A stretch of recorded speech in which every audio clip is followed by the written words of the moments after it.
So thank you for coming out. I know you're not a golfer. No, I'm not a golfer. And you don't smoke cigars. No, I don't. Me either. So I thought, well, you know what? Whenever we can talk a little TSU football, that's always good, right? It's always a positive when we're talking TSU football. So it's been, what are you, 4 or 5 months in? No, I'm only since January. Okay, so you're about 3 or 4 months 3 or 4 months in, and so I'm having a great time. I'm moving some stuff around, which is good. The guys are really into it. They really want to be successful.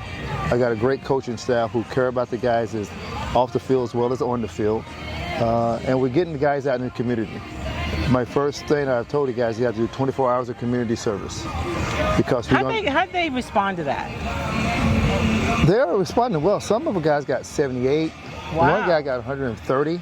So what are the they guys, doing? What kind of stuff are they doing? Anything, going out feeding the homeless or going out to different Star of Hope and just going out and just doing anything in the community. Any community projects is out there, they finding them and doing them. So and we're tracking, they don't know this, but they probably know this now after I say this, we're out tracking them and see exactly what they're doing. So for they won't be laying in bed talking about they're doing community service hours and they're really not. So but our guys is really taking hold to it.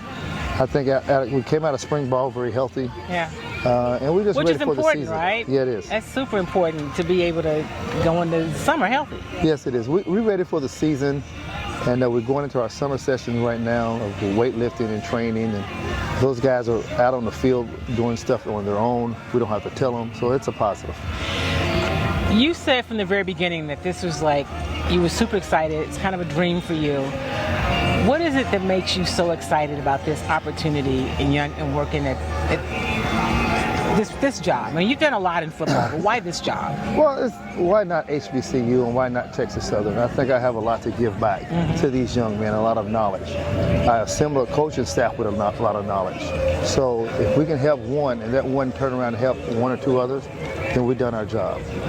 Everyone always looking to go NFL or go pro, but the best commercial I've seen is where they say that you can go pro in other fields too. Yeah. So that's why I'm trying to let these guys know that because you don't make it to the NFL don't mean you're a failure. It just means you're a businessman. That means that you can go off and do something else professionally in your life and make a good living. Be a better husband, father, brother in the community more than anything, and be able to give back. I am big of giving and giving back to the community. One of the things that I know you've, just from talking to you and what I know about you, is that you're interested in the whole player.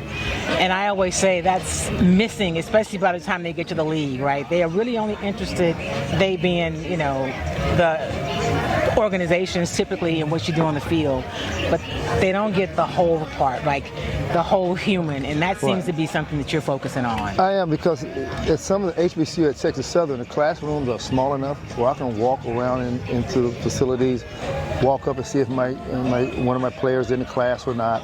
So that's what you get about here. We get a more intimate setting. You don't walk into a room and you have 1,000 people into a room.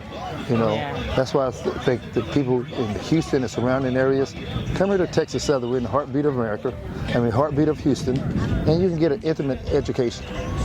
What do you want people in Houston to know about how can they help? How can they be involved? Because this is kind of a movement that you're starting. Yes, and I said we're building a culture, building something that's very fresh, and that's what we've been talking to our recruits of coming here and building something that's going to be not just this year, but the years beyond. Of building something and coming and be a part of something very special, because it's going to be very special this year of us winning. And we're going to, I'm not trying. Right. We're going to win the SWAC. We're going to win. Our motto is win in Atlanta. But in order to win in Atlanta, we've got to win the first one. In order to win the first one, we've got to beat that guy up, the coach's prayer. Your good friend up the street, right? But that's who tried to get me into golf.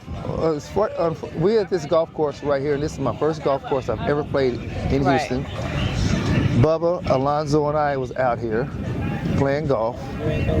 They play golf, I don't. But I came out here, I was on the range, and I thought I was doing pretty good. But something happened. Something happened. Until now that I see where I walked in, the first picture I saw was my picture up there. They was telling me, do not let this guy on the course. So obviously I didn't do too good. Well, we'll let you on the course on this side. Yes. Head coach Cris Dishman. That sounds good, doesn't it? Head coach Cris Dishman. It does. And TSU football. It's a good ring to it. All right. Thank you, my And friend. thank you for having me. I really appreciate you, Kim, for everything you have done for us at TSU and just for the community itself. You know, the legend you are. People don't know you're a legend, but you're a legend within a legend. I appreciate that. Thank you, my friend. All right, have a great one.